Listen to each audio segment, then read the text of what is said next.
এই নিন ম্যাডাম। তোমরা টাকা দিয়ে বাচ্চা কিনতে এসছো, ওর কি কোনো বাচ্চা হয়নি? না ম্যাডাম, আমার 7 বছরের একটা মেয়ে ছিল, মেলায় গিয়ে হারিয়ে গেছে। এই পম্পা, বাচ্চাটা নিয়ে আয় তো। এই তো ম্যাডাম। মা, কে তোর মা? তিন্নি, এই তো আমার মেয়ে। আমার মেয়েকে আপনি কোথায় পেয়েছেন? এইটা তোমাদের মেয়ে? এই পম্পা, ওর মাকে ডাকতো। দীপা ম্যাডাম ডাকছেন। হ্যাঁ দিদি। ওদিকে।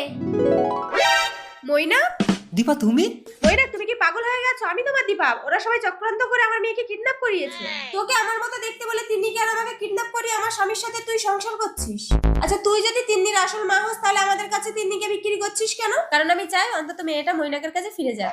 ও, আমি তো পাগল হয়ে যাবো। আচ্ছা ম্যাডাম, আপনি বলুন তো এই দুজনের মধ্যে কি আসল দীপা? তুমি এক কাজ করো, তুমি আমাকে জড়িয়ে ধরো। যে আসল বউ হবে সে চুপচাপ দাঁড়িয়ে থাকবে, আর যে নকল বউ হবে সে চলে যাবে।